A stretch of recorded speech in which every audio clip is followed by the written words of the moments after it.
Hello दोस्तों, welcome to efficient learning world. तो आज हम अपने सी प्लस प्लस प्रोग्राम की प्लेलिस्ट में एक और प्रोग्राम कवर करने जा रहे हैं, जो कि है program to find the sum of cube of first n even numbers. ठीक है, हमारे पास क्या रिक्वायरमेंट्स है। एक तो हमारे पास है कि इवन नंबर्स होने चाहिए, और इवन नंबर्स का हमने क्या फाइंड करना है, क्यूब। जब हम क्यूब फाइंड कर लेंगे, उन तमाम इवन नंबर्स का हमने क्या फाइंड करना है, सम। ठीक है, तो आज हम अपने इस प्रोग्राम में ये करेंगे। तो सबसे पहले मुझे एक यूजर से एक पूछना होगा कि वो कहाँ तक सम फाइंड करना चाहता है, किन नंबर्स का, यानी स्टार्ट कहाँ से करना चाहता है और एंड कहाँ पर करना चाहता है। स्टार्ट फॉर एग्जाम्पल मैं सपोज कर लेता हूँ कि वो नेचुरल नंबर्स 1 से स्टार्ट करना चाहता है, लेकिन मुझे लास्ट लिमिट तो यूजर से पूछनी होगी, और वो पूछने के लिए इसका मतलब मुझे कोई वेरिएबल रिक्वायर होगा। तो मैं क्या डिक्लेयर करूंगा, एक वेरिएबल, उसकी डाटा टाइप इंटीजर रख लूंगा। ठीक है, और मैं यूजर से पूछूंगा एंटर लास्ट लिमिट। ठीक है, लास्ट लिमिट। ठीक है, अब ये यूज़र इनपुट करेगा। ठीक है, और यहाँ तक ये 1 से लेकर स्टार्ट होगा, और इस लिमिट तक वो क्या करेगा, इवन नंबर्स फाइंड करेगा और उनको ऐड करता है, उनको क्यूब फाइंड करेगा और उनका सम कैलकुलेट करता जाएगा। ठीक है, और एंड पर वो हम कंसोल के ऊपर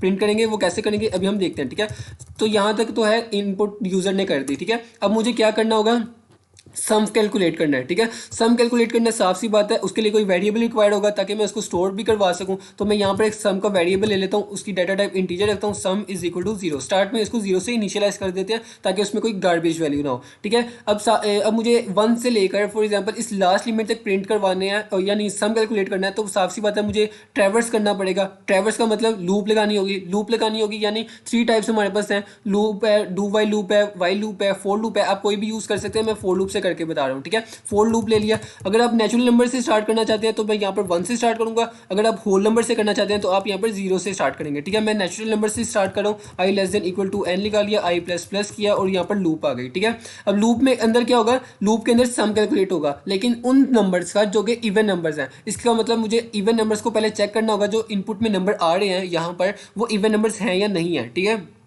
इवन नंबर्स कैसे चेक करते हैं, इवन नंबर्स के लिए मैंने इफ की कंडीशन लगा लिया कि कोई भी नंबर, अच्छा इवन नंबर्स को चेक करने के लिए ये भी मैंने अपनी प्लेलिस्ट में एक प्रोग्राम अपलोड किया जिसमें मैंने बताया कि इवन नंबर्स हम कैसे फाइंड कर सकते हैं। सिंपल सा मेथड है, आपने जिस नंबर को भी चेक करना है वो इवन है या नहीं, तो उसको क्या करते हैं, हम मोड से 2 लेते हैं, उसका मोड 2 से, और अगर उसका रिमाइंडर 0 के इक्वल आ जाता है तो इसका मतलब है कि वो क्या है, इवन नंबर्स है। ठीक है, वो इवन नंबर्स होंगे। ठीक है, अब यानी कि जो अगर इफ की कंडीशन ये सेटिस्फाई हो जाती है, आई मोड 2 लेगा। ठीक है, इसका मतलब 0 आ जाता है उसका रिमेटर, तो उसका मतलब है वो इवन नंबर्स है, और यहाँ पर उसकी जो फोर लूप है उसकी इफ की बॉडी है वो एग्जीक्यूट होगी। ठीक है, अब इवन नंबर्स है तो इसका मतलब है मुझे उनका सम क्यूब कैलकुलेट करना है और उसके बाद उनका सम। तो मैं एक सम के अंदर लिखवा देता हूँ सम प्लस, और यहाँ पर अब मैं एक पावर फंक्शन यूज़ कर रहा हूँ। ठीक है, आई कोमा 3। ठीक है, अब ये फंक्शन क्या है, इसकी भी प्लेलिस्ट में मैंने वीडियो अपलोड कर दी हुई है। ठीक है, उसके अंदर मैंने बताया कि पावर फंक्शन क्या होता है। पावर फंक्शन किसी भी नंबर की पावर फाइंड करने के लिए, फॉर एग्जाम्पल मुझे नंबर का क्यूब फाइंड करना है,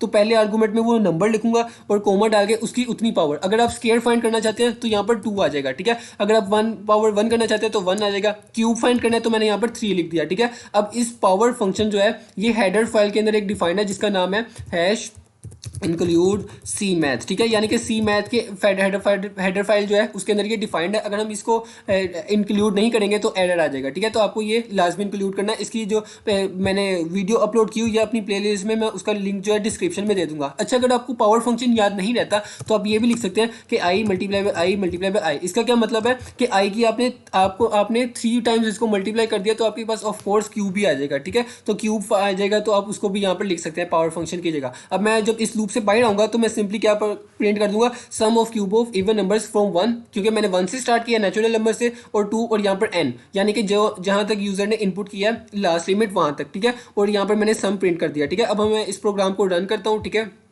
अब हम इस प्रोग्राम को रन करते हैं। अब देखिए फॉर एग्जांपल कंसोल के ऊपर मैंने इनपुट कर दिया लास्ट लिमिट 10। ठीक है, तो इसने क्या किया, sum of cube of first n even natural numbers का मुझे सम कैलकुलेट कर दे दिया जो कि है 18800। ठीक है, इसका मतलब क्या है, इसने सबसे पहले कैलकुलेट किया 2 का क्यूब प्लस 4 का क्यूब प्लस 6 का क्यूब प्लस 8 का क्यूब। ठीक है, प्लस 10 का क्यूब। 10 इंक्लूडेड है। अगर आप 10 एक्सक्लूडेड करना चाहते हैं तो आप सिंपली करेंगे आई इज लेस देन 10, यानी 10 से पीछे जितने नंबर्स हैं इवन नंबर्स उनका सम कैलकुलेट करें। अगर 10 को इंक्लूडेड रखना चाहता हूँ तो आप यहाँ पर इक्वल टू लिखाएंगे। ठीक है, इसमें आपको मैं दोबारा से थोड़ा सा एक्सप्लेन कर दूँ। ठीक है, सिंपल सा प्रोग्राम है। सबसे पहले यहाँ पर आई इज इक्वल टू 1 है। ठीक है, आई के अंदर 1 है। ठीक है, 1 मोड 2 लेगा, नॉट इज इक्वल टू 0, इसका मतलब है कि ये इवन नंबर्स नहीं है, तो यहाँ पर क्या होगा, एग्जीक्यूट नहीं होगा। अब दोबारा से आई प्लस प्लस हुआ, अब यहाँ पर आ गया 2। ठीक है, 2 is less than equal to 10, यानी कि इसका मतलब है ये 2। ठीक है, मैं यहाँ पर लिख भी देता हूँ 2 is less than equal to 10, ठीक है, इसका मतलब है ये ठीक है। अब ये यहाँ पर आएगा, ठीक है, अब ये क्या करेगा,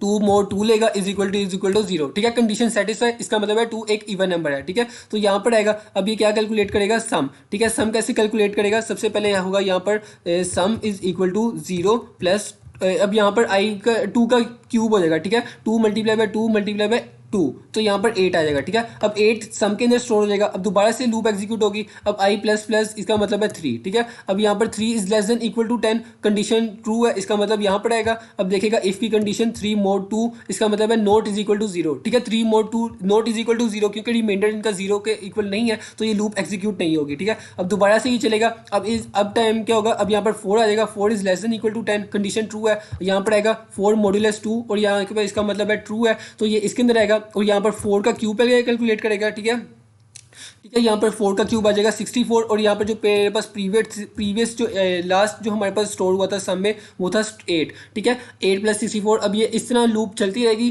तब तक जब तक यूजर ने लास्ट लिमिट एंटर की होगी, ठीक है, और वहाँ तक ये सम करके sum of cube of first even numbers from 1 2, और वहाँ तक जो जहाँ तक यूजर ने इनपुट किया है उसका सम कैलकुलेट करके हमें कंसोल के ऊपर प्रिंट करवा देगा।